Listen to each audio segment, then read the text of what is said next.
ایک تاثر یہ ہے کہ کچھ ایسے معاملات ہیں جن کی طرف آپ کی توجہ نہیں گئی، بڑے معاملات ہیں. مثال کے طور پہ بڑا معاملہ کیا ہے؟ انسانی حقوق کا. تو انسانی حقوق کی ہمارے ہاں پامالی کا سلسلہ بہت زیادہ، بہت وسیع، اور اس کے کئی پہلو ہیں. اس کی طرف آپ کی توجہ ہمیں. نہیں، میرے خیال میں آپ نے مجھے پورا سنا نہیں. میرے تو سارے بیان ہی اسی پر ہوتے ہیں، حقوق العباد پر. میرے تو پچھلے 30 سال سے بیان سارے اسی پر ہیں کہ میں نے سوسائٹی میں انسانیت کو ابھارنے کی کوشش کی ہے، انسانی حقوق کو اجاگر کیا ہے. اس کو تو میں نے تسلیم کیا ہے، جو آپ فرما رہے ہیں میں نے اسے تسلیم کیا ہے، لیکن اس سوسائٹی میں لوگ لاپتہ ہو جاتے ہیں. آپ نے کبھی اس پہ بات نہیں کی. کیسے لاپتہ ہو جاتے ہیں؟ لاپتہ افراد ہمارے ہاں ایک بہت بڑا مسئلہ ہے. عدالتوں میں کیس چلتے ہیں، لوگ جلوس نکالتے ہیں، مظاہرے کرتے ہیں. دیکھیں، میرے ذمہ ہے دعوت دینا، آگے اس کی امپلیمنٹیشن تو میرے نہ ہاتھ میں ہے نہ میرے ذمہ ہے. میں اللہ کی بات کہتا ہوں، سناتا ہوں، انسانی حقوق بیان کرتا ہوں. باقی آگے کون کتنا لیتا ہے یہ تو میرے بس میں نہیں.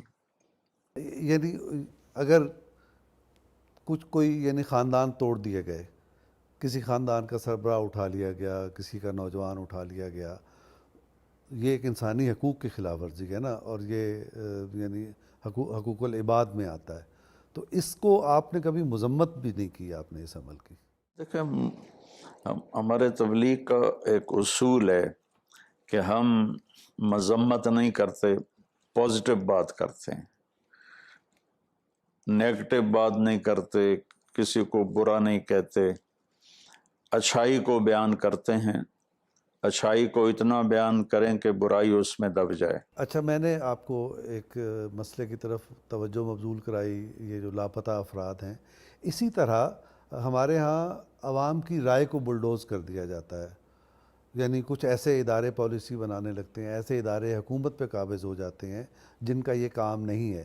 یہ بھی حقوق العباد میں آتا ہے. یہ بھی ہم فیل کرتے ہیں کہ اس پر بھی آپ نے کبھی توجہ نہیں کی. جی، اتنے بے شمار مسائل ہیں. یہ سب سے بڑا مسئلہ ہے میرے نزدیک سب سے بڑا مسئلہ اللہ سے دوری ہے. آپ نے بنیادی مسئلہ اللہ سے دوری کو قرار دیا، اور اللہ کے بندوں کی رائے کو بلڈوز کرنے کو آپ نے کہا کہ یہ ایک یہ اسی کا نتیجہ ہے نا کہ اللہ کے بندوں کو ان کا حق نہ دینا اس وجہ سے ہے کہ وہ اللہ کو نہیں جانتے. اللہ کو جانے تو وہ ایسا کیوں کریں؟ آپ نے موجودہ حکمران عمران خان کی تائید کی، کھلے عام تائید کی، جبکہ ہمارے ہاں یعنی مسلم روایت میں علماء اہل اقتدار سے دور پائے جاتے ہیں. تو حکمرانوں کو جا کے نصیحت کرنا تو ہمارے ذمہ ہے. ان سے مفاد اٹھانا یہ ایک سودے بازی کی بات ہے. تو میں 92 سے وسیم سجاد صاحب تھے پریزیڈنٹ اس وقت، قائم مقام صدر، آج ان سے لے کر موجودہ وزیر اعظم تک سوائے بے نظیر بھٹو شہید کے میری سب سے ملاقات ہوئی ہے. اور میں سب کے لیے پیغام محبت اور نصیحت لے کر گیا ہوں. یہ حکمرانوں کو بات سمجھانا بھی ہمارے ذمہ. ہم کنارہ کش ہو کے بیٹھ جائیں تو غلط لوگ ان کو گھیر لیں. تو آپ بہت سارے حکمرانوں کے پاس گئے لیکن تائید آپ نے ایک حکمران کی. اس کا سبب کیا ہے؟ اس کا سبب یہ ہے کہ جب میری ان کی پہلی ملاقات ہوئی ایز اے پرائم منسٹر، ویسے تو ہمارا بہت کافی عرصے سے سلام دعا ہے ہماری، لیکن ایز اے پرائم منسٹر جب پہلی ملاقات ہوئی تو انہوں نے مجھے بلایا تھا.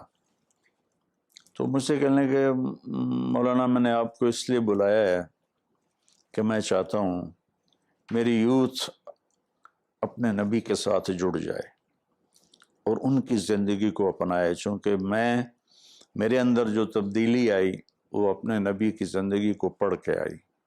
تو میرا جی چاہتا ہے کہ میری نئی نسل وہ اللہ کے نبی کے ساتھ جڑ جائے. اس کے لیے میں چاہتا ہوں میں آپ کو کالجوں میں بھیجوں، یونیورسٹیوں میں بھیجوں، آپ کے بیان کراؤں. یہ بات مجھے کسی حکمران نے نہیں کہی.